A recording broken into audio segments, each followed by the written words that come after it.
The wind off the Vethar cliffs had teeth that night, and Malus felt every one of them as she climbed the spiral stair toward the king's solar. 312 steps. She had counted them every time she ascended, in the year and a half since Coran first pressed her against the carved obsidian wall of the eastern landing and whispered that he had been searching for her face since before he knew faces existed.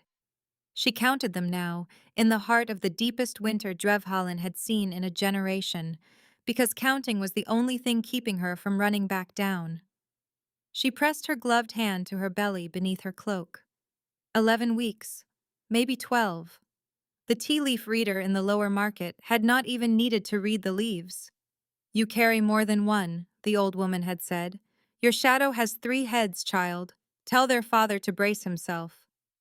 Malus had walked home through the snow without feeling her feet. Tonight, she would tell him tonight. Coran had sent for her with a sealed parchment, delivered by a guard she had never seen before, and though the guard's face had been carefully blank, she had told herself it was only because formal summons demanded formality. The Alpha King could not send a love letter through official channels. That was what their stolen mornings were for, the 1,000 small rooms of the castle where they had learned each other by candlelight. She reached the top of the stair. The 2 wolves who flanked the solar door did not bow. They did not even look at her. That was the first wrongness. The second was the silence on the other side of the wood. The solar always hummed. Corin paced when he thought, and his pacing made the floorboards sing. Tonight, behind that door, there was nothing. A held breath, a pulled bow. The left guard pushed the door open without a word. Malus stepped inside. The long oak table that had always been pushed against the southern window stood now in the center of the room, and around it sat 7 figures in council robes, their faces turned toward her with the patient attention of judges. The Hand of the Realm, the High Reader of the Bone Books, the 2 speakers for the outer packs, the Treasurer, the Master of the Hunt.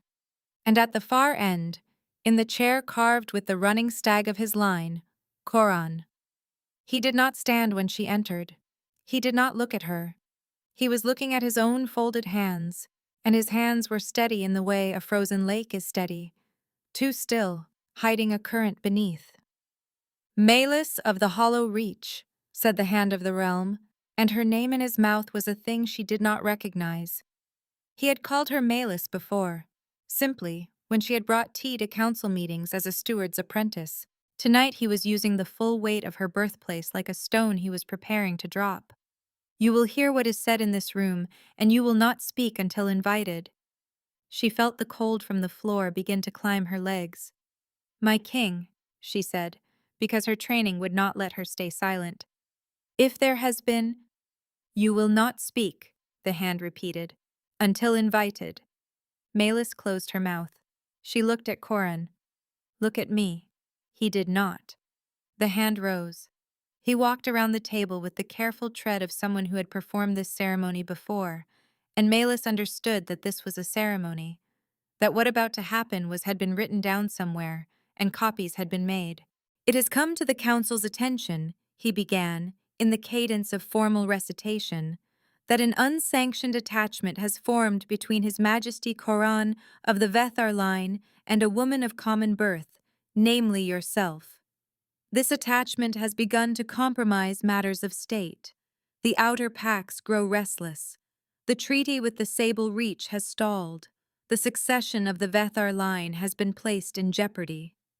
Malus's hand pressed harder against her belly without her knowing it. "His Majesty has accepted that the situation cannot continue. You will be released from your position. You will receive 200 silver from the treasurer, sufficient to begin a new life beyond the Greythorn River. You will not return to the capital. You will not seek audience with His Majesty by any means. You will speak of what passed between you to no one, on pain of penalties to be determined by this council." The hand paused. "His Majesty will speak now." He sat. Coran raised his head. She had spent a year and a half memorizing his face, and she did not know the face she saw now. His eyes, the river-stone eyes that had wept against her shoulder the night his mother died, were flat. The muscle in his jaw worked once. His mouth opened. "You are to leave by sunrise," he said. His voice was perfectly level. "You were a useful diversion. You are no longer useful. You will not contact me. You will not write. If you do, I will know, and I will not be merciful." A pause. "You are nothing to me, Milas. You always were." The room blurred. She did not cry. Some part of her, some old, stubborn peasant part that had survived 3 brothers dying in one winter, and a father who never came back from the Sable War, stood up inside her chest and locked every door. Her face went still. Her hands went still. The hand on her belly went still. "Yes, my king," she said. She did not curtsy. She turned. She walked to the door. She took the 312 steps down the spiral stair the way she had taken them up, counting. And at the bottom she walked across the courtyard and into the small room beneath the eaves where she had slept for nearly 2 years. And she packed her mother's bone comb, the blue dress she had been wearing the night Corin first told her he loved her, the vial of pine resin oil she used for her hands when they cracked from laundry work, the folded square of linen that had been her father's last letter. She did not pack the silver brooch he had given her on her name day. She laid it on the pillow, and she placed both hands flat on the cold stone of the windowsill, and she spoke to her stomach for the first time as if it were a person. "You will not know him," she whispered. "You will not know his name. He will never know you exist. As far as the world is concerned, you have only me, and I have only you, and that will be enough." She kissed her fingers and pressed them to her belly. Then she pulled her cloak tight, took the servants' passage beneath the stables, and walked out into the storm. She did not look back. She did not see 3 turns of the spiral stair above the chamber she had been dismissed from, in the small private oratory where the Vathar kings had prayed for 9 generations. Corin dropped to both knees on the stone floor. She did not see the sound that came out of him when he finally let it come. A sound so raw that the wolf in the kennels beneath the keep lifted his head and answered, until every wolf within a league of the castle had joined him.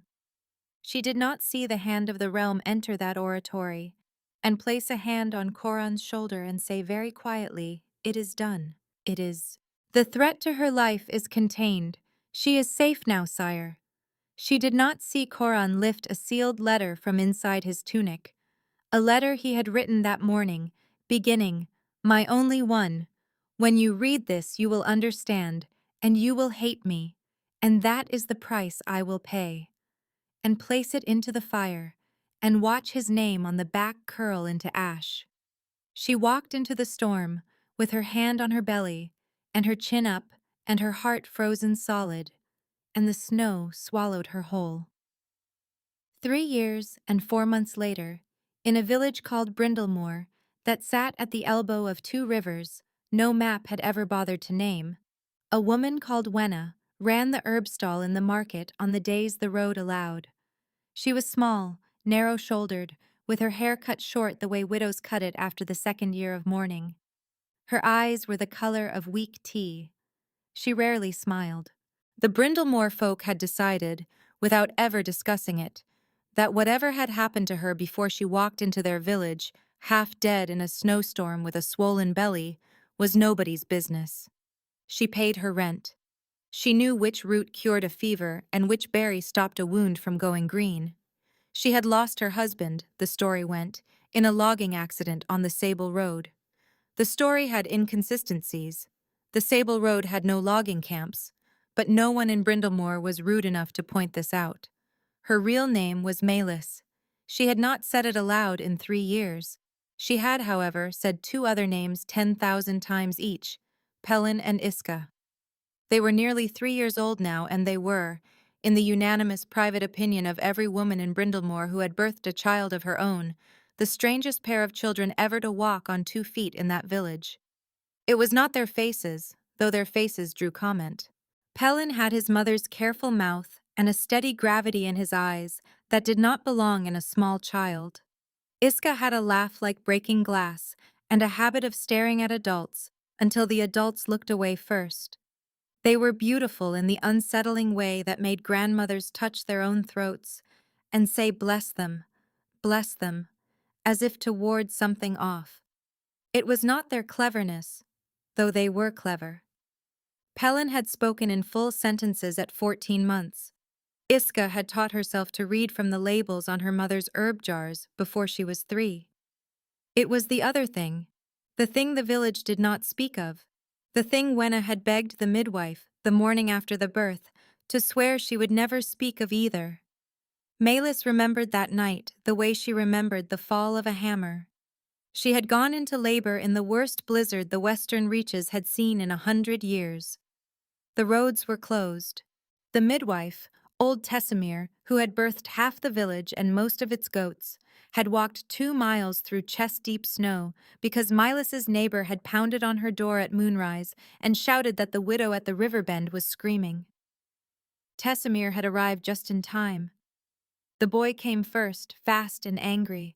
The girl came 12 minutes later, slower, calmer, looking around the room with her wet new eyes, as if taking inventory.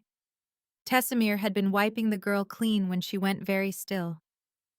"Wenna," she said, in a voice Malis had never heard her use. "Wenna, look here." Malis lifted her head. On the inside of her daughter's left wrist, exactly the size of a copper coin, glowed a mark. It was not a birthmark. Birthmarks did not glow. It was a thin silver crescent, horns turned inward, with a single point of light at its center, like a star caught between cupped hands. As Malis watched, the light pulsed once in time with the baby's heartbeat. Then again. Then it dimmed, until it was only a faint silver scar. Tessimir's hands were shaking. "The boy," she whispered. "Wenna, the boy." Malis turned her head. Pelin was nursing already, his small, fierce mouth working. Tessimir lifted his wrapping with gentle hands. On the right side of his small chest, just over his heart, the same mark glowed. Crescent, star, pulse, dim. Tessimir sat down on the wooden stool by the bed. She put her face in her hands. "Wenna," she said in a voice that was almost prayer, "I am the third daughter of a woman who served in the Vethar court before the burning of the old library. I know what that mark is. I have known what it is since I was 9 years old, and my grandmother sat me down and told me I would never see it in this life, because there has not been a true-blooded heir to the stag throne born in 87 years.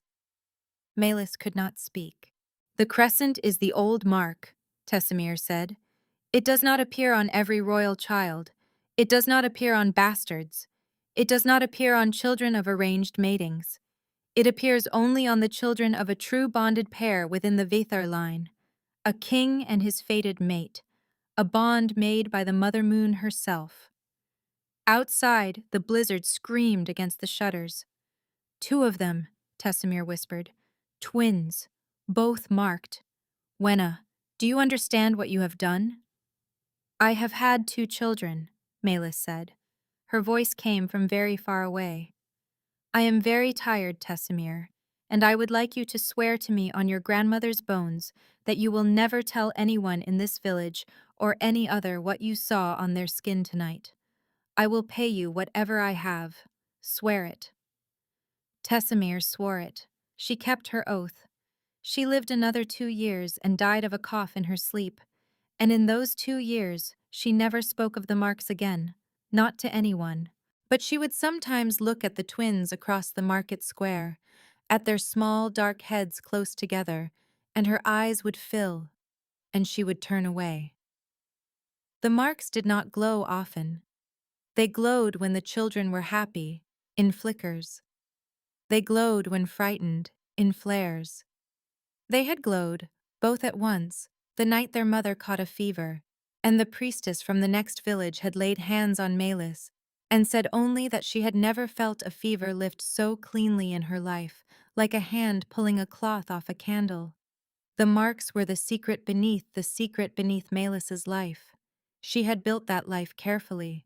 The cottage at the river bend, with its thick door and herb garden and single window facing the road so she would see anyone coming. The story of the dead husband. The carefully accented speech that hid the court training in her vowels. The promise she had renewed every morning and night for 3 years and counting. He will never know you exist. She kept her promises. Pelin was teaching Iska how to whistle through a blade of grass on the front step of the cottage on the evening the stranger came up the road for the first time. He came at dusk, walking slowly, as if he did not want to startle.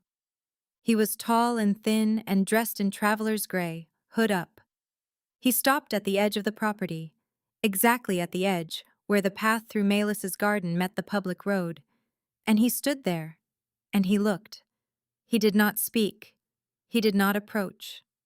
After a long moment, in which the only sound was Iska's small breath blowing across the grass blade in her brother's fingers, the stranger turned and walked back the way he had come.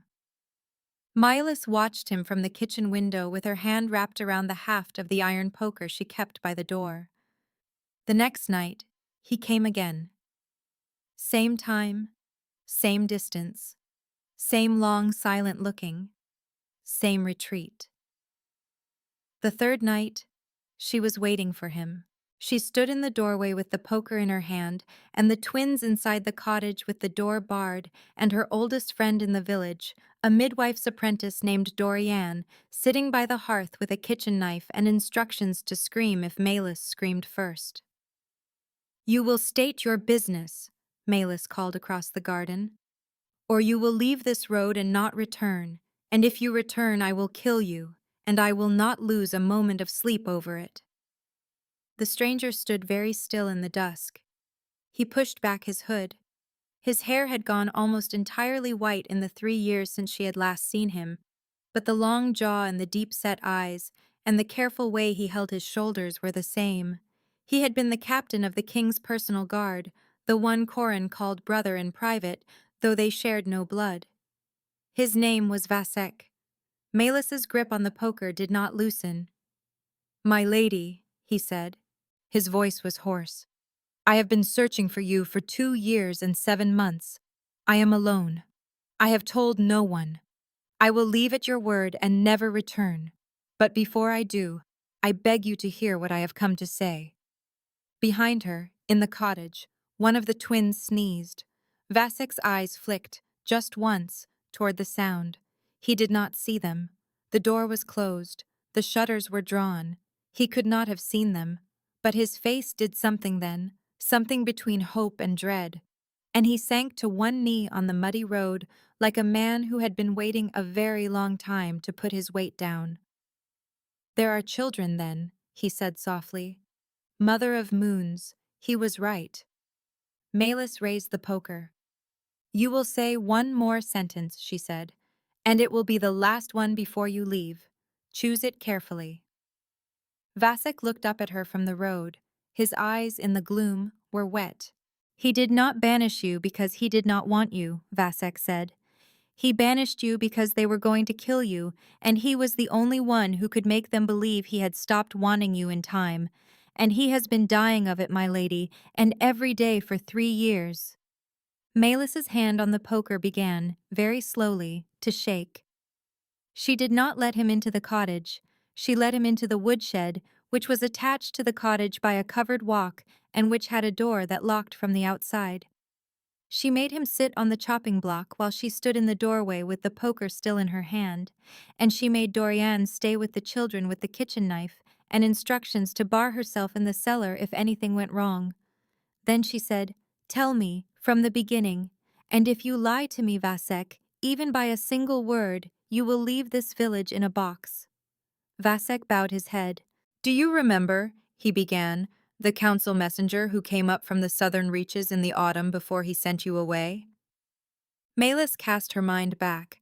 The messenger she remembered had been a thin man with a permanent cough and a sealed bag from the Sable Reach negotiations.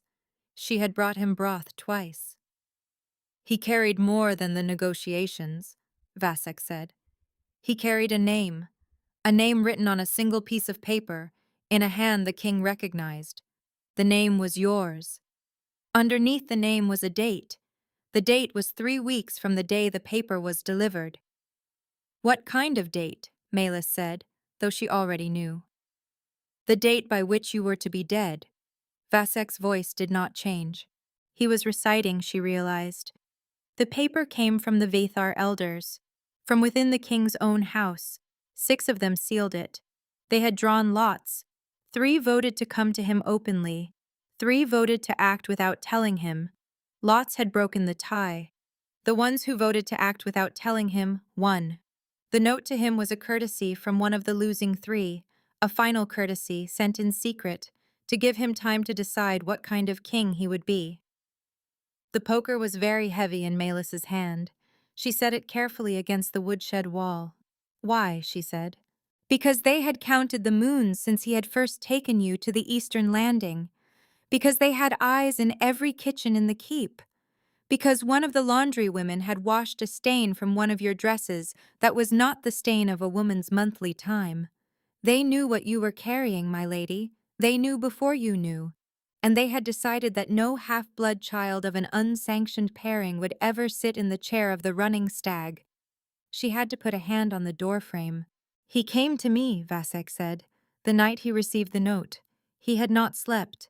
He sat on the floor of his oratory like a child and asked me what to do. I told him the truth. I told him that if he claimed you publicly, the elders would move within the day. If he hid you in the keep, within the week. If he sent you to a holdfast under guard, within the month, because Vethar gold buys Vethar guards. The only path on which you lived, and your child lived, was the path on which he convinced every one of them that he had used you and discarded you, and that you carried nothing of his that any elder need fear. He could have told me, Melis said. Her voice was not her own. He wrote you a letter, Vasek said quietly. He sealed it with his own ring and set it on the table beside him through the entire ceremony so that he could give it to you afterward. And then, when you walked out of that room with your face like a stone, he understood that if he gave you the letter, you would believe him, and you would hesitate, and the elders' eyes would see hope on you, and they would send a knife after you on the road that very night. So he burned it, Melis said. He burned it. I watched him burn it. And then he was sick, my lady, on the stones of his own oratory, until there was nothing left in him to be sick with. She slid down the doorframe and sat on the threshold of the woodshed, because her legs would not hold her any longer. 3 years of teaching herself to hate him. 3 years of practicing his name as a curse word. 3 years of looking at her son and seeing his father's jaw and feeling a small reflexive flinch of resentment. He had been protecting her. He had been protecting them. She put her face in her hands and did not cry. The thing inside her was bigger than crying. It was the careful, beautiful, terrible architecture of 3 years of survival, and it was being dismantled brick by a man on a chopping block in a woodshed, and she did not know what would be left of her when he was done. "Why now?" she said into her hands. "Why have you come now, after 3 years?"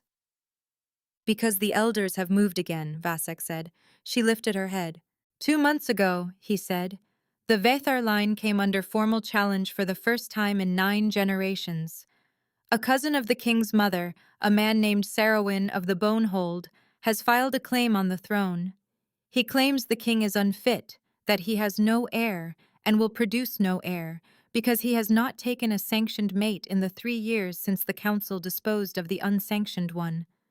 He claims the line is dying in the king's body, and that he, Sarawin, is the closest of that blood remaining. Is he? He is. A small wind moved through the gap under the woodshed door. And so the elders, Melis said slowly, the same elders who killed me in their hearts 3 years ago, those elders are now in a position where the only thing standing between Sarawin and the throne is a sanctioned heir of the king's body. Yes. Which they made certain he could not have. Yes. And so he sent you to find me. Vasek shook his head. He did not send me. He does not know I am here. He does not know you are alive. He believes, because I have told him every year on the anniversary of the night you walked into the snow, that I have searched and found nothing, and that you are likely buried somewhere on the Greythorn Road, and that he must learn to live with it. Vasek's voice caught. I have lied to my king every year of those 3 years, my lady. I have lied because I was afraid that if he knew you were alive, he would ride out to find you within the hour, and Sarowyn's people would follow him, and they would find what he found, and your children would be dead before sunset. Then why? She said again. Why now? Vasek lifted his head. Because 3 nights ago, he said, a black-feathered bird flew down out of the east and landed on the rail of the king's balcony, and it carried a sealed message in a leather tube on its leg. The seal was the Bonehold seal. The message was 4 lines long. I read it over the king's shoulder before he could stop me. What did it say? Vasek closed his eyes. We know about the woman of the Hollow Reach, he recited. We know she did not die. We know there are 2 of them. We know where. The hunt is already on the road. Renounce the throne by the next moon, and they will live. Hold the throne, and you will bury them yourself. The woodshed went absolutely silent. Malus sat on the threshold and watched a small black beetle climb very slowly up the bark of one of the split logs stacked behind Vasek. And she thought in a strange detached way that she had been a fool. A fool to believe a secret could be kept for 3 years in a world that contained more than one person. A fool to believe the silver mark on her children's skin was a thing that could be hidden by a closed door and a lie about a logger. How long? She said. The bird came 3 nights ago. It had been on the wing perhaps 4 days before that. Bonehold riders in light kit, traveling fast, would be perhaps 6 days behind the bird. I have been a day and a half ahead of them since I crossed the Greythorn, and I have spent the last 3 evenings standing at the edge of your garden because I did not know how to walk up to your door without breaking you. Vasek's hands were trembling on his knees. They will be here, tomorrow, perhaps the night after, no later than that. She stood up. She picked up the poker. Stay where you are, she said. Do not enter my house. Do not speak to my children. Do not move from this woodshed until I come back for you. My lady, do not.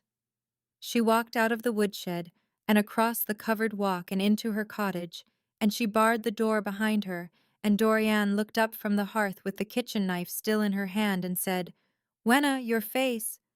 Pack, Malus said.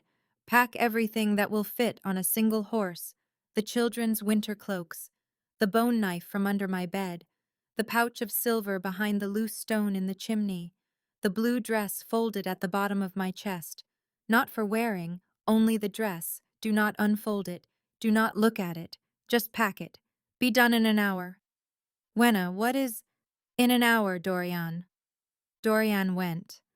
Malus crossed the small main room of the cottage to where the twins were sitting on the rag rug by the hearth. Pelin had Iska's foot in his lap and was very seriously examining a splinter in the pad of her big toe. Iska was watching him with the patient, slightly bored expression of a small queen. Malus knelt down on the rug beside them. She put one hand on her son's dark head and one hand on her daughter's, and she felt, very faintly, like the warmth of a banked coal, the pulse of the marks under their skin. The marks she had spent 3 years pretending were not there. The marks the elders had killed her for before she was even gone, and would kill her children for if they could. My loves, she said softly, we are going to take a journey tonight. Iska looked up at her with her solemn dark eyes. To where? The little girl said. Malus took a breath that hurt all the way down. To meet your father, she said. Outside, the first crow of the evening called from the woods at the edge of the property. It was answered very faintly by another, then by a third. The hunt was on the road. They did not make it to the horse. Malus had Doriana's mare saddled in the lean-to, and the twins bundled into their winter cloaks before the moon was fully up, and she had Vasek out of the woodshed and onto his own gray gelding, and she was walking back across the yard with Iska on her hip and Pelin's small hand in her free hand when the first arrow took the mare in the throat. The horse went down without a sound. That was the worst of it, the silence. The mare folded sideways into the trampled snow, and her breath went out of her in a long, surprised hiss. Malis did not freeze. She had imagined this moment for 3 years. Her body knew what to do before her mind caught up. She turned, putting her own back between the twins in the dark of the trees, and shouted, "Vasek, now!" and ran. Not toward the cottage. She ran toward the root cellar at the back of the herb garden, set into the slope of the riverbank itself, with 3 feet of packed earth above and a half-rotted second door that opened onto the river path. Iska's arms were locked around her neck. Pelin ran at her hip. A second arrow took bark from the apple tree as she passed. A third hit Vasek. She heard the wet thump of it, heard him grunt, heard the gelding scream and bolt, and she did not turn to look. She got the children to the cellar door, dragged it open, shoved Pelin in ahead of her, and went down the 3 earthen steps with her daughters still clinging to her throat. She pulled the door shut and dropped the iron bar across it, and stood in the absolute dark of her own root cellar, with her heart hitting her ribs so hard she could feel it in her teeth. "Mama," Pelin said very quietly, in the dark. "Quiet, my love." She felt along the shelf for the tallow stub and the strike iron, got a small flame on the 3rd try, and turned to look at her children. The bottom of her chest dropped out. The marks were glowing. Not the small flicker she had seen 100 times. Not the soft pulse of contented sleep. The crescents on her son's chest and her daughter's wrist were burning silver white, bright enough to throw her own shadow on the wall behind her, bright enough that Pelin was looking down at himself with the calm, puzzled expression of a child watching his own hand do something interesting. "Mama," Iska said, in the small, clear voice she used when she had a question she expected an honest answer to. "What is happening?" Above their heads, through 3 feet of packed earth, Malis heard the cottage door come off its hinges, boots on the floorboards, a man's voice, young, hard, clipped, saying, "Check the loft. Where is she? Where is she? Where is she?" The clay jar she had kept her mother's bone comb in shattered against the hearthstones, and she felt that one in her throat and pushed it down. "Iska, Pelin, listen to me." The marks pulsed. "There are bad men in our house. We are going to be very quiet, and we are going to walk along this wall to that small door at the other end, and we are going to go out of that door and along the river path, and we are not going to make any sound at all. Do you understand?" Pelin nodded once. Iska said, "Mama, the marks are too bright. They will see us." Malis stared at her.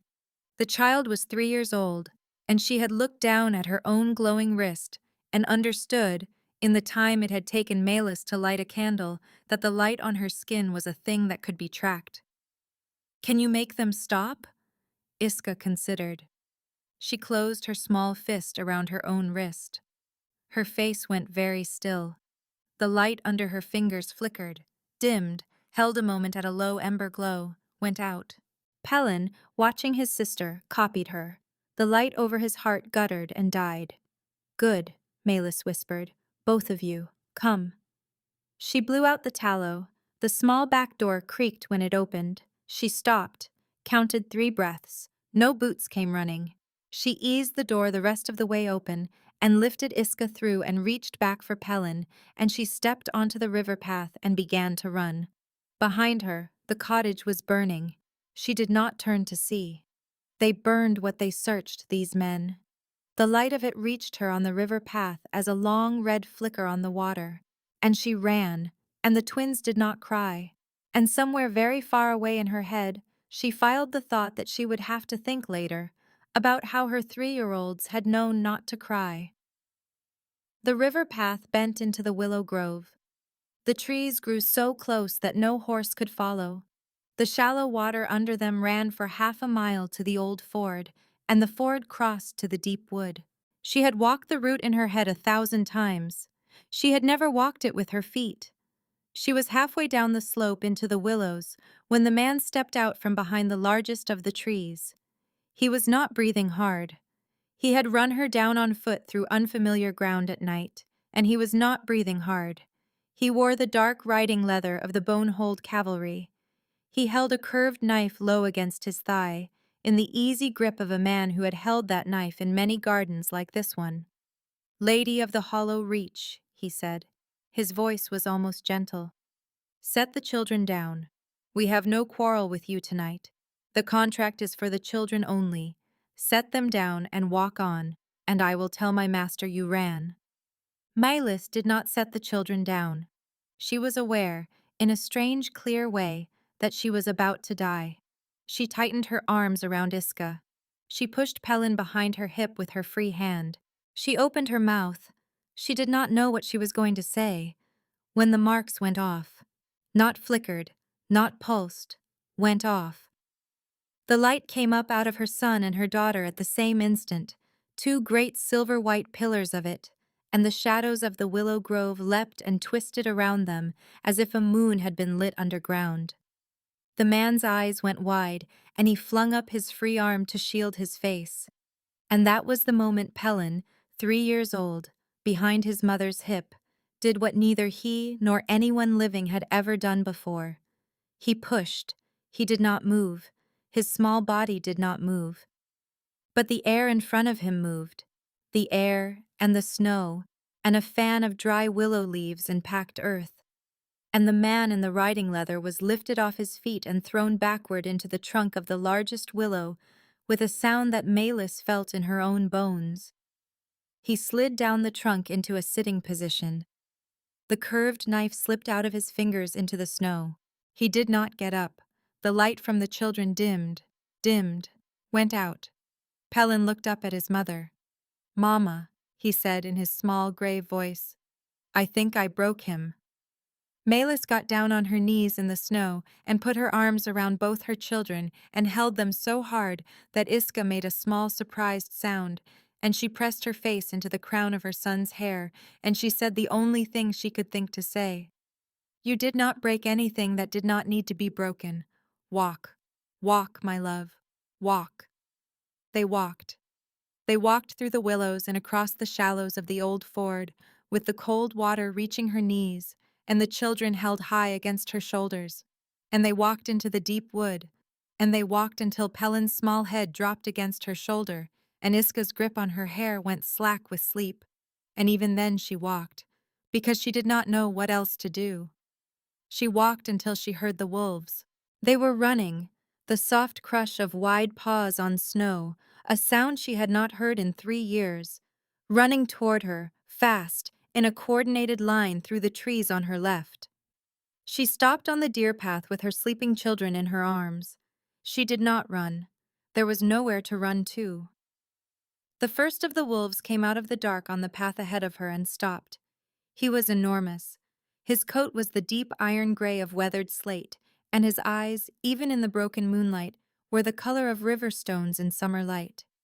He stood across the path with his great chest rising and falling and looked at her, and at the bundled child against her shoulder, and at the bundled child in the crook of her other arm, and his great body began, very slowly, to shake.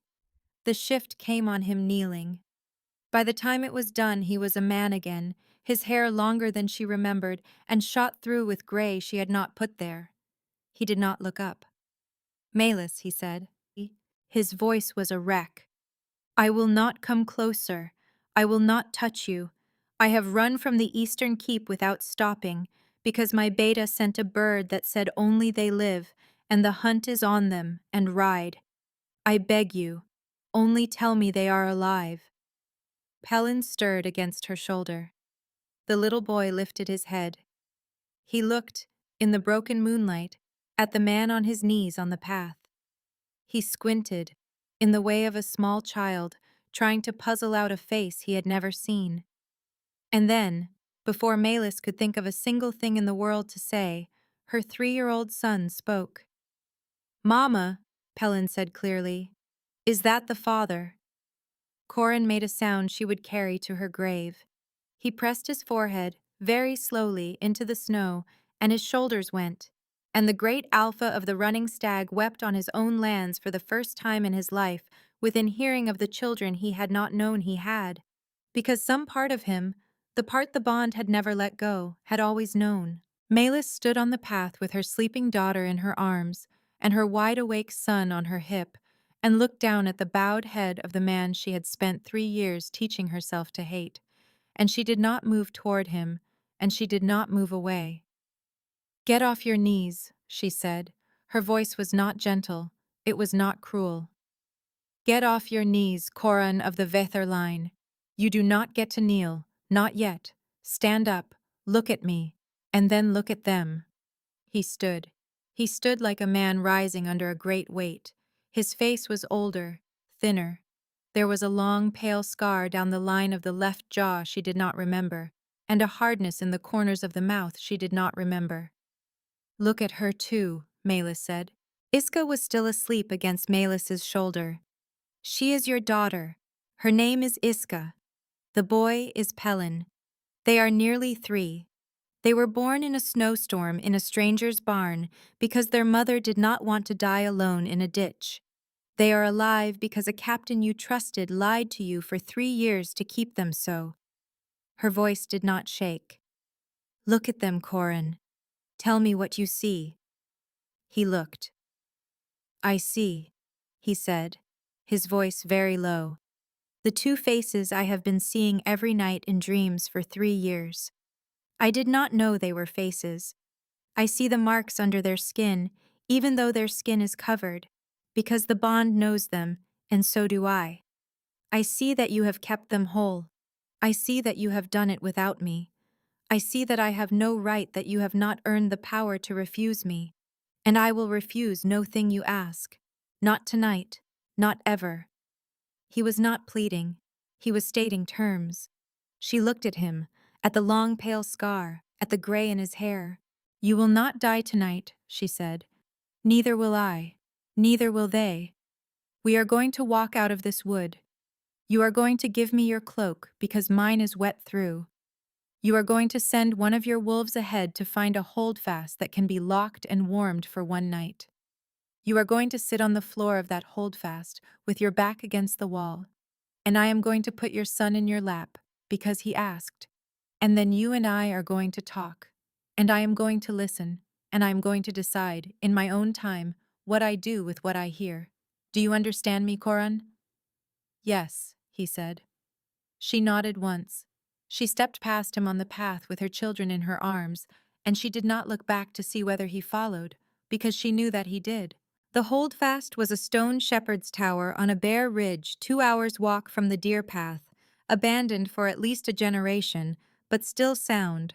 A single round room above a single round room, a slate roof, a heavy door of black oak that the lead wolf had thrown himself against until the rusted bar inside snapped, and a hearth large enough to roast a calf in. By the time Malis came in out of the cold, 2 of the wolves had shifted into men and laid a fire and set water on it to boil, and one of them, a thin young man with a face full of freckles she did not know, had spread a folded saddle blanket on the stones in front of the hearth and bowed himself out of the room without lifting his eyes higher than her boots. Vasek, alive, pale as ash, with a strip of linen wrapped tight under his left arm, sat by the lower door with a drawn sword across his knees. He looked up when she came in. He did not speak. She nodded to him. He nodded back. 3 years of him lying to his king to keep her children alive, and that was their whole conversation. She climbed the inner stair. Coran was already in the upper room. He stood by the small high window with his back to it, and when she came up through the floor he stepped backward, deliberately, until his shoulders were against the curve of the wall, giving her the room, letting her see that he was giving her the room. She set Iska down on the saddle blanket. The child did not wake. Pelin, who had walked the last hour on his own small legs because he had insisted, sat down beside his sister and arranged his cloak around her shoulders, and then sat very still, looking at the man against the wall with his solemn dark eyes. Malis crossed to the hearth and held her hands out to the heat until they began to hurt. "Talk," she said, without turning around. Coran talked. He told her, in the careful, flat voice of a man making a report he had rehearsed. about the messenger from the southern reaches, and the paper with her name on it, and the lots the elders had drawn. He told her things Vasek had not, the smell of the council's bayberry candle wax, which she would never again be able to smell without flinching, the particular phrasing he had drilled into himself in the hour before she walked through the door. The words he had chosen because they would be unforgivable, and because unforgivable was the only register the elder's eyes would believe. He told her about the letter he had burned. He told her, and here, for the first time, his voice did something, that he had meant to ride after her the night she walked into the snow, that he had been at the stable with his horse half saddled when Vasek had come down and put a hand on the saddle and said, "If you ride out of this gate tonight, sire, every elder in this keep will know within the hour that you sent her away in pretense, and there will be a knife in her back before the second moonrise." He had stood there with his hand on the saddle for a very long time, and then he had unsaddled the horse himself, slowly, buckle by buckle, and walked back up the spiral stair. And in the year that followed, he had taken the keep apart from the inside. He told her about that, about the elder he had quietly removed from the council on a charge of misappropriated tithes, about the second elder who had died of a bad oyster at the midwinter feast, and how Koran had chosen, the morning after, not to ask his master of the hunt where the oyster had come from, about the third elder, the woman, who had simply disappeared one morning, and whose name was no longer spoken in the keep. "I have spent 3 years," he said, "killing, by inches, the men and women in my own house who killed you. I did not know whether you were alive. I did it anyway, because I could not do anything else and continue to be a man, and because I told myself that if you were alive somewhere, I wanted the road back to my door to be a little shorter." "How many are left?" "2 of the original 7, Koran said, and the man who paid them. He is my mother's first cousin. I held him on my knee when I was a child, and I called him uncle until I was 12, and the day I learned what he had done, I sat in my own privy and was sick for an hour." "Sarowin of the Bonehold," Melis said. Koran lifted his head. "Vasek told me," she said, "on the chopping block, in my woodshed, an hour before your hunters took the door off my house." "Yes," Koran said. "He filed the formal challenge 2 months ago. The bird he sent to my balcony 3 nights past was the first time he has ever signed his own name to anything he has done against me." "Why now?" "Because he found out about the children, and he understood, the moment he found out, that I would never renounce them. He wanted me to know he had already put a rider within a mile of them. He wanted the first wound to be his." Koran's mouth twisted. "He has always loved a first wound." Pelin, on the saddle blanket, said, "Mama." Melis turned. "Mama, the father is sad." "Yes," she said to her son. "He is sad." "Why?" "Because he has not seen you before." Pelin considered this with the full weight of his 3 years, and then he stood up and walked, on his short, careful legs, across the round room toward the man against the wall. He stopped a foot away from his father and tilted his head back. "You are very tall," the little boy said. "Yes," Koran said. The word was almost not a word. "Did you come a long way?" "Yes." "Are you cold?"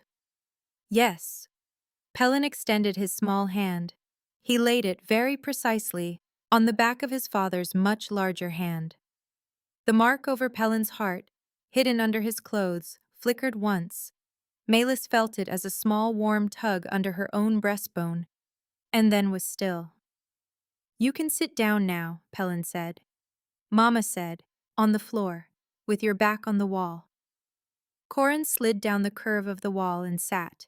He did it slowly, the way a man lowers a great weight he has been carrying. When he was on the floor, Pelin climbed into his lap with the easy authority of a small boy who had decided a thing. He arranged himself sideways against his father's chest. He yawned. "You smell like a wolf," Pelin informed him. "I am one." Mama said, "Iska is asleep. I am tired." "Sleep then," You will not go away. No. Promise. On my life.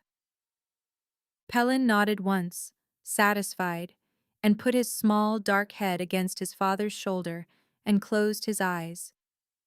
Malis turned her face away from them, toward the fire, because there was a thing happening in her chest that she did not want either of them to see. When she turned around, Corin was looking at her over the top of their son's head. His eyes were full. I will not ask anything of you, he said quietly. I know you have not earned the right. I will tell you what I have to do, and I will tell you what I think you should do, and you will choose. What do you have to do? I have to be back in the Eastern Keep within 4 days. Sarowyn will move on the throne the night of the next full moon. That is 6 days from tonight. If I am back in the keep before the moon, with proof of the children's parentage, I can summon the assembled packs and present the heirs before he can present the challenge, and the challenge collapses. Proof, Malis said. The marks. She closed her eyes. The marks were the only proof the assembled packs would accept. Twins, born to a true bonded pair, both bearing the crescent. There had been no record of such a thing in 8 generations. The moment Pelin and Iska stood before the assembled packs and the marks lit, every house in the kingdom would know, instantly, that the running stag had its true heirs again. And every house in the kingdom would know that Pelin and Iska existed. They will be hunted, she said, for the rest of their lives. Every faction that ever wanted the Vethar line ended will know exactly which 2 children in the kingdom are worth a knife. Yes. You are asking me to hand my children to you and to a court that already tried to kill them once. I am not asking, I am telling you the situation. If you say no, I will go back to the keep alone, and I will fight Sarowyn's challenge with no proof, and I will lose, and the Bonehold will take the throne. That is one path. It is a real path. I do not want you to choose the other path because you feel sorry for me. I want your judgment. She knelt on the saddle blanket beside her sleeping daughter. She put her hand on the small, warm shape of Iska's back. She felt, through 3 layers of cloth, the steady drum of the mark beating in time with her own heart. She had carried these 2 heartbeats for 3 years. She had been right to carry them alone. And the man she had hated for 3 years had been killing his own elders one by one in a silent war he could not name, to make a road she might one day walk back down. They had both been right. On opposite sides of a wall the elders had built between them. The wall was down now. We go with you, she said. Coran closed his eyes. At first light, all 4 of us. Vasek too. Every wolf in this tower. She paused. And one more thing, Coran. Anything. When we ride into your keep, I do not ride behind you. I ride at your right hand, and your right hand only. And every man and woman in your court who looks at me will understand, before I even dismount, that the woman they sent into the snow 3 years ago is not the woman who came back. Do you understand me? Yes, my queen, he said. A horn blew, very faint, very far away in the dark. Vasek's voice came up the stair, sharp and clipped. My king, riders on the south ridge, Bonehold colors, 20 at least, coming hard. Corin's hand closed gently around the back of his sleeping son's head. His eyes did not leave Malis's face. Then we ride sooner than first light, he said. They rode in the last black hour before dawn, with the wind off the ridge cutting the breath out of their chests, and the children slung in oilskin carriers against the bodies of 2 of Coran's sworn wolves, Iska against the freckled young man whose name she had finally been told was Halvard, and Pelin against a tall woman with a braid the color of wet rope whose name was Eshina. Coran rode at the head. Vasek, white as parchment but upright in the saddle, rode at the rear. The Bonehold riders found their trail an hour after sunrise. It was not a battle exactly. It was a long-running thing, drawn out across half a day and 40 miles of broken country. A brief, vicious clash at a ford or a defile, then breaking and running, then resuming. Malis lost count of the dead on both sides at 6. By midday, she had stopped looking at the snow when she rode past it. Corin fought from horseback and from wolfback and from his own 2 feet, and twice she saw him take a wound, and twice she saw him simply ride on, as if the wound were a thing he had loaned to his body and would collect from it later. She had loved a man, she understood. She had not understood what kind of king the man was. She did now. She was not idle. In the 3rd skirmish, on the lip of a small stone bridge, when a bone-hold rider came around the side of Halvard's horse with a curved knife already moving toward the bundle on Halvard's chest, it was Malis who put her own riding knife into the side of the man's neck from her saddle, leaning so far across that she nearly came off her horse. She had never killed anyone before. She thought, briefly, that she would feel more about it. Then the next rider came. By the time they reached the bridge of black stone across the Vathar that marked the last hour's ride to the keep, half of Corin's wolves were dead. Vasek was riding with his face the color of old wax, and Eshene was riding one-handed because her left arm hung at a wrong angle. The keep rose ahead on the long ridge as the sun went down, and the bell over the gate was ringing, 3 short and 1 long, the call to the assembled packs. "Milas," Corin said, reining in beside her on the bridge. Blood had dried in his hair. "From here in, we do not stop. Not for any reason. Not for me. If I fall, you ride. You take the children to the great hall, and you stand on the dais, and you uncover their marks yourself, and you say, in a voice the whole hall can hear, 'These are the heirs of the Vathar line, and I am their mother, and you will kneel. Do you understand me?'" Yes. They rode through the gate. The courtyard went silent in a wave, starting at the gate and running outward to the walls. As Corin dismounted and lifted Malis down, and as Halvard lifted Iska from the carrier, and Eshene lifted Pelin from hers and placed him into Malis's arms, the silence held. A court that had not seen its king for 4 days, and had not seen its king's true mate ever, taking the measure of what was walking through its gate. The doors of the great hall opened. 300 wolves filled the long hall to its black-beamed roof. Pack leaders and house heads, the standing council, the speakers for the outer packs. At the foot of the dais, in a half-circle of his people in bone-hold colors, stood a tall, thin man with silver in his hair and a long scar down the left side of his face. A face that had been her king's face 30 years younger. Sarowyn smiled when he saw them. "Cousin," he said. His voice carried easily in the hush. "You ride into your hall in blood, with a peasant woman and what appears to be a pair of foundling children on the eve of a contested succession. I confess I had hoped you would make this easier on yourself." Corin did not answer him. He walked the length of the great hall with Malis at his right hand and the twins between them. He turned at the foot of the dais. He raised his right hand. "I claim the dais," he said, "as Corin of the Vathar line, 9th of that line to wear the running stag. Will any wolf in this hall deny me the dais?"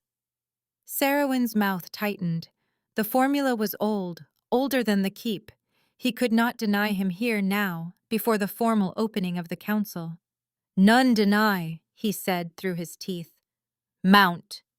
Corin mounted with Malis on his right hand and the twins between them, which was not a thing any king of the Vathar line had ever done before.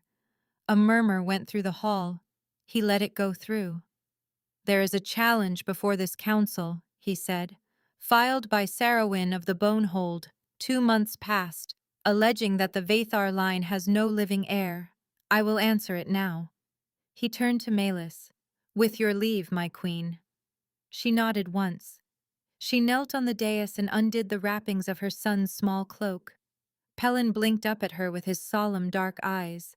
He understood. She did not have to tell him. She pulled the front of his shirt down to bare his small chest. "Now, my love," she whispered. The mark lit. It came up out of her son's small chest like a true moon coming up over a hill, slow and clean and impossible to mistake, and the silver white of it threw her own face into sharp relief, and threw the running stag banner above the throne into sharp relief, and threw the face of Sarowin into a sharp relief he did not want it thrown into. A sound went through the great hall, the sound 300 wolves make when looking all at once at a thing they have been told they would never see in this life. Melis turned to her daughter. Halvard, white-faced, was already kneeling beside her with Iska in his arms. He laid the little girl gently across Melis's knees. Melis pulled back the sleeve of her left wrist. The mark there lit before Melis touched it. The two lights threw a single shadow across the dais.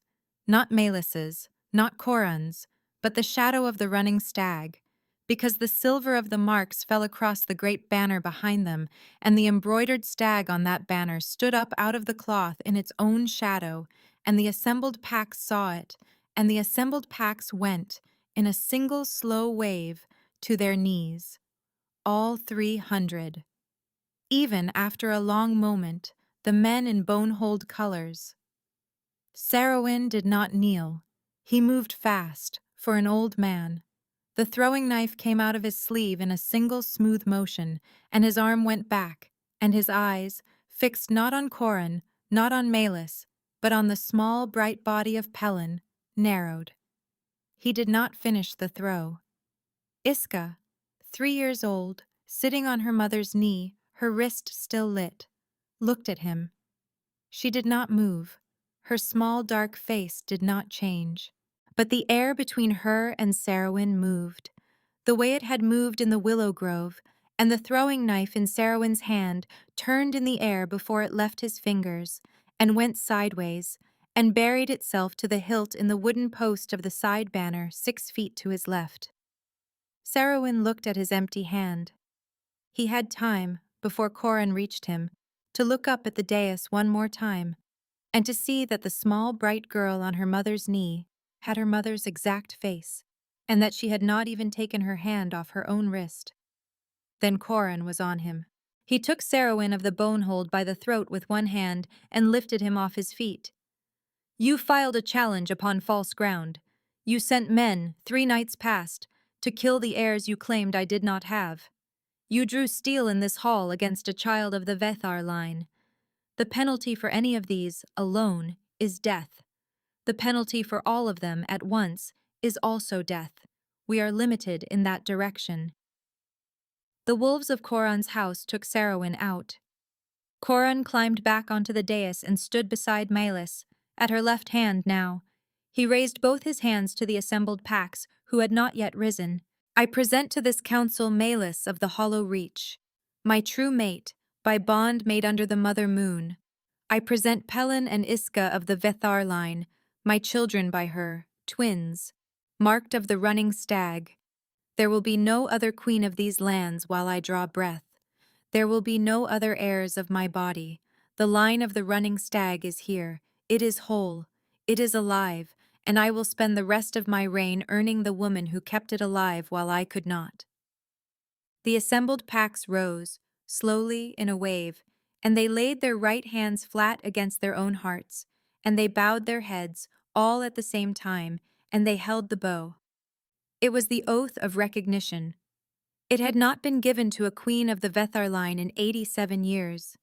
And from somewhere very far down in the lower keep, a single bell began to ring. The bell of the bone readers. The bell that was rung only when the mother moon was thought to have spoken in the kingdom. It had not been rung, Coran had once told her, in his lifetime. Vasek slumped against the wall at the foot of the dais with his hand pressed to a red bloom under his cloak, looked up. His eyes met Melis's. He smiled very faintly. It was the first time she had ever seen him smile. Then his head went down against the stone, and his hand went limp, and the smile stayed. She was off the dais before the smile finished settling on Vasek's face. She knelt in front of him and put her hand under his jaw. The skin was wrong. Too cool. The particular cool of a body that had gone past arguing with itself. His pulse, when she found it, was a small bird's pulse, fast and weak and far away. "Vasek." His eyes opened. With a great effort, they came the rest of the way to her. My lady. His voice was almost not there. You have been bleeding under that cloak since the bridge. Longer, since the woodshed, if I am honest. I miscounted. You did not miscount. You got us to the dais. Be quiet. Corin was already kneeling on the other side of him. Sire, Vasek said, I lied to you. Every year, on the anniversary. I know, Corin said softly. I knew the second year. I let you keep doing it because I trusted that on the day she could be brought home, you would bring her home. You have brought her home, Vasek. Oh, Vasek said, in the small, surprised voice of a man learning a thing he had not known. Oh, good. His eyes went to Malus. The boy, Pelin, when he is older.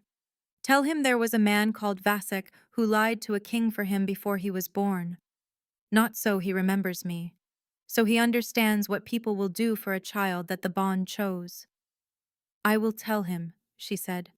Both of them, every year, on your name day. Good, Vasek said. Thank you, my lady. Coran lifted Vasek's bloodied hand and pressed it, very gently, against his own forehead. He did not speak. Vasek's hand relaxed against his king's brow. His eyes did not close all the way. They simply, gradually, were not looking at anything anymore. The small bird pulse fluttered twice, then it did not flutter. Malus closed his eyes with 2 fingers, the way her mother had closed the eyes of her brothers in the winter of the bad cough. She took the small bone token of his rank from his throat. Every captain of the King's Guard wore one, the size of a thumbnail, carved from the antler of the running stag, and she held it tight in her palm until the bone bit into her skin. She stood up. She turned around. She walked back across the slate to the dais, and she climbed it. And she took her son out of Isheni's arms, and she took her daughter back from Halvard. And she stood between her 2 children, with her left hand on Pelin's shoulder, and her right hand in Iska's hand, and she faced the hall. This man, she said, lifting the bone token so it caught the torchlight, has just paid the last debt of 3 years that should not have been paid by any of us. His name was Vasek of the Long Watch. By my voice, and by the voice of the king at my left hand, his name will be spoken on every name day of the running stag from this night until the line ends. The bell of the bone readers, which is ringing for him now, will ring for him every year on this date for as long as it has a clapper. The hall said nothing for a long moment. Then a single voice, somewhere in the middle, an old woman's voice, cracked and used, said, So spoken, so done. The Pax took it up. 300 mouths, clear and flat and at the same volume. So spoken, so done. Corin turned his head and looked at her. He did not say anything. He did not need to. 7 years passed. Sarowyn was tried and condemned and executed on the morning of the 3rd day. The 2 surviving elders were stripped of their houses and exiled. The bonehold itself was placed under stewardship of the crown, and what came out of it was used, slowly and methodically, to find every other house in the kingdom that had taken Sarowyn's coin. 5 houses fell, 2 reformed and were spared. Halvard of the Freckles became the new captain of the King's Guard. He kept Vasek's bone token in a small wooden box, and he took it out on the anniversary of the night of the dais. And he sat with Pelin and Iska and told them the story of the woodshed and the bridge, and the man who had ridden a day and a half ahead of his death to give their mother time. He told it the same way every year. The children listened every year as if hearing it for the first time, because their mother had taught them, some stories are things you owe. Eshen, healed slowly and walking with a stiffness in her left shoulder, took the speaker's seat for the outer Pax. The standing council was rebuilt at 11 seats, 4 of them women, which had not been true of the council in 3 generations. The bond between Milas and Coran completed in the late summer of the year after, on a warm night with the smell of cut hay coming up from the lower fields. He had courted her, that year, the way a man courts a woman he understands he has lost the right to. She had said you will earn back, slowly, and she had meant it. When she finally walked down the long gallery in her bare feet and pushed open the door of his chamber, he turned and saw her, and his face did the thing it had done on the deer path, and again at the dais. The thing it did when she had handed him something he had not believed he was going to be handed. The bell of the bone readers rang again in the 4th year, because Iska, age 7, walked one summer evening into the deep stone of the lower keep on her own small feet and put her hand on the rope and pulled. The bone reader on duty, a very old man named Halen, who had been waiting 30 years to see what he had been told he would never see, wept quietly and asked her why she had rung the bell, and Iska said, with the small judicial gravity her mother would never quite get used to, because the moon told me to. She wants to come down. She wants to talk to me.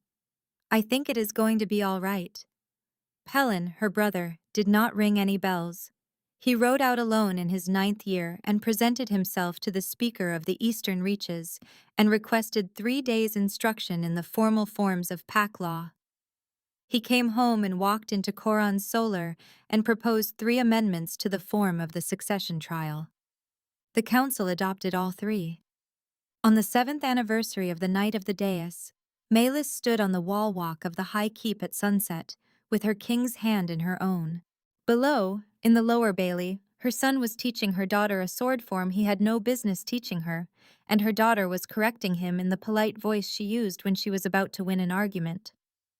Melis leaned against Coron. He had gray at his temples now that was not from grief. She had a small line at the corner of her mouth that had come in during the 2nd year of motherhood, and stayed. "Do you remember," she said, "what you said on the dais? About earning. Every word. Have you stopped?" "No," he said. "I have not stopped. I will not stop. I was not, when I said it, talking about a thing with an end. I was talking about a thing with a shape. I am still walking it." "Good," she said. "Keep walking it." "I will." The sun went the rest of the way down behind the western ridge. From somewhere very far away on the eastern ridge, a single wolf began to howl, a young voice, a hunting call, and the keep's wolves answered him, and the wolves of the lower city answered the keep's wolves, and the answering ran out across the kingdom in a long, rolling wave, the way the bow of the assembled packs had run, 7 years before, in the great hall. And Milas, who had walked into a snowstorm with 2 unborn children and a frozen heart and a promise she had meant to keep forever, watched the stars come out over a valley full of wolves singing for her, and she thought that she had been wrong about exactly one thing, that night in the snow. She had not been alone. She had only been early. Thank you so much for listening. I hope this story stays with you.